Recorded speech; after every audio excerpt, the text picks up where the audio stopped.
the game to run your code, basically. Which is, I don't know how you managed to make a game that broken, but the properties of Ace are barking, right? The properties of Ace are borderline endless. For example, in Pokemon Gen 2, someone managed to use arbitrary code execution to literally code a game of Pong. They went Pokemon to play everything happens right now in the session.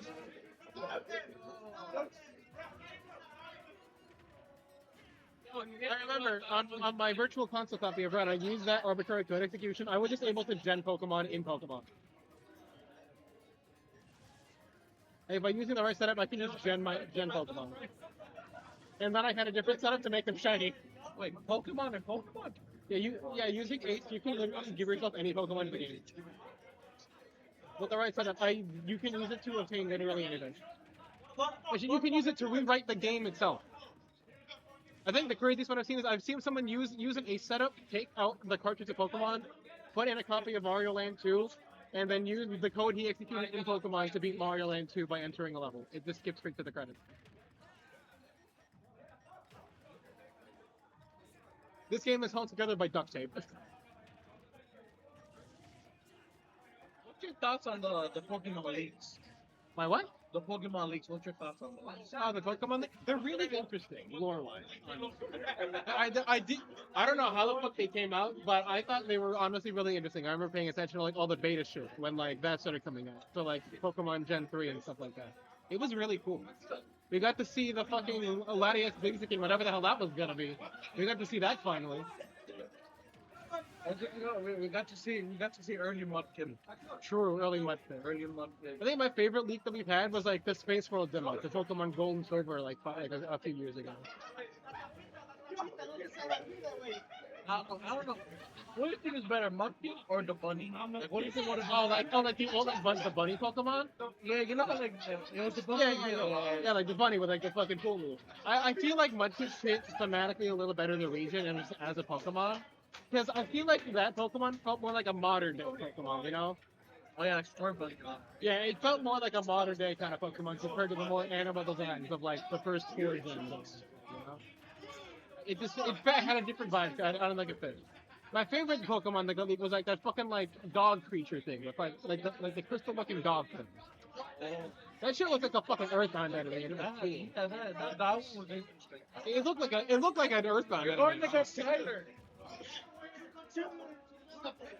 Anyway, so we got Game & Watch versus Fox. Actually, looking at the screen for once. I haven't seen a 9 go off, so I'm not interested. Never mind. He just got up smashed into oblivion, and my. The same mailing. The same mailing. Bro thinks he's playing Super Smash Bros. Melee. He isn't. Up smash out of shield. I told you, it works every time. I told you. It's Mr. Game & Watch.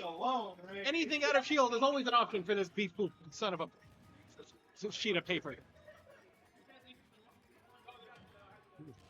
Anyway, despite releasing about 4 years later, Pokemon Gold and Silver were not any better in the glitch department, frankly. My favorite part is, again, during the localization process, they fucked up again. And now using the coin case has the potential to just break the entire game. Because, of course, it does. Using the little coin case to check how many coins you have. If you do that after listening to a cry in the Pokedex, your game just blows up. Okay. Well, not literally. No, yeah. It causes a multitude of things to happen. And if done correctly, you can use it to execute code because, of course, you can. So it's 1-1 now? 1-1. Anyway. So fun fact, Pokemon Gen 2 is built off Pokemon Gen 1, and because of that, it uses a lot of data that Pokemon Gen 1 never got to use, and has data left over that was never used in Gen 1 anyway. Somehow. My favorite part is if you used to bring in certain Gen 2 Pokemon into Generation 1, they show up as missing them. Because the leftover edition Missing No just got reused for Gen 2 Pokemon because Gen 2 built off of Gen 1. You can actually do this the inverse. By bringing certain Missing No with certain index numbers into the time capsule, you can transfer Gen 2 Pokemon from Gen 1 technically. Did this know any good? Interesting. No. He has he's not really a Pokemon, he's more like garbage data interpreted as a Pokemon. So he doesn't have very good stats and an even worse moveset. Little Cup qualify for. I mean, more than missing no.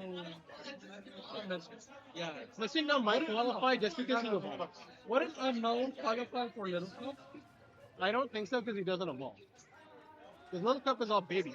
Oh, it's all baby. Ironically, Missing No would be more contention because he can evolve. Like, leveling him up evolves him into Kangaskhan for some reason. I don't know why. But like in theory, would missing no be good in Little Cup? It's hard to say because he's got stats, I guess, that are probably better than the majority of baby Pokemon. But I feel like his moveset's pretty lacking because his main moveset is Water Gun again, and then Fire Attack. So I don't know how far that one's gonna go. That's not a joke. He legitimately has Water Type twice.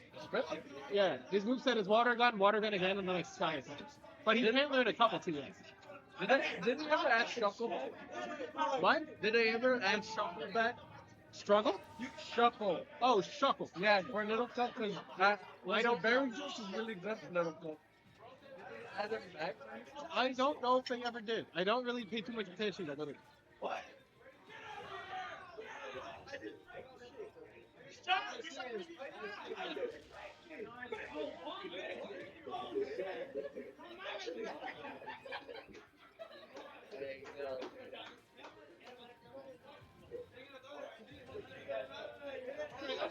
The terrible RNG of Pokemon Ruby, Sapphire, and Emerald.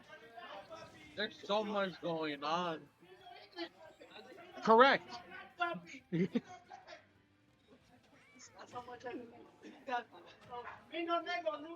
He missed the spike. It's fucking over for him. Mods, shiver his timbers.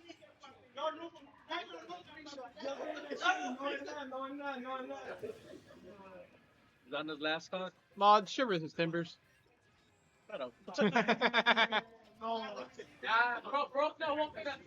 Anyway, I don't know how far I'm gonna get because I'm still reeling after what happened yesterday to me. I was participating in the Splatoon LAN event in Brooklyn. I gotta go.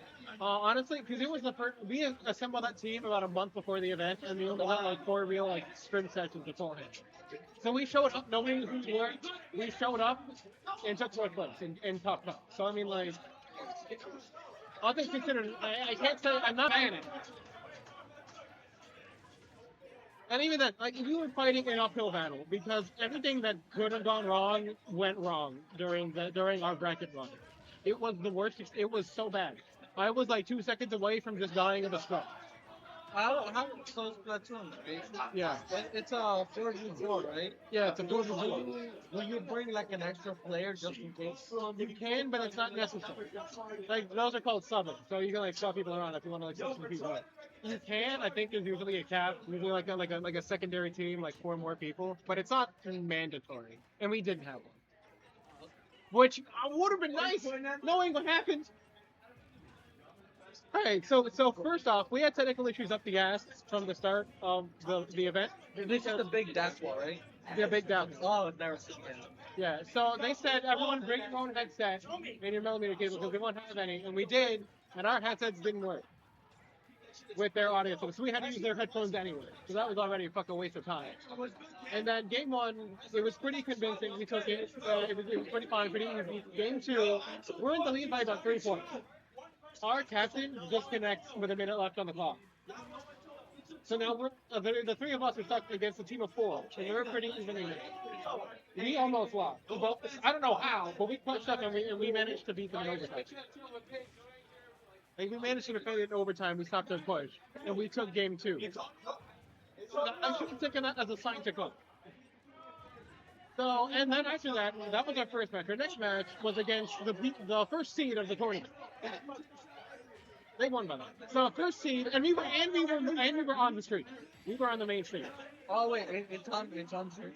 Yeah, we were on the main stage and fighting against literally the top seed. You can imagine how well that one went.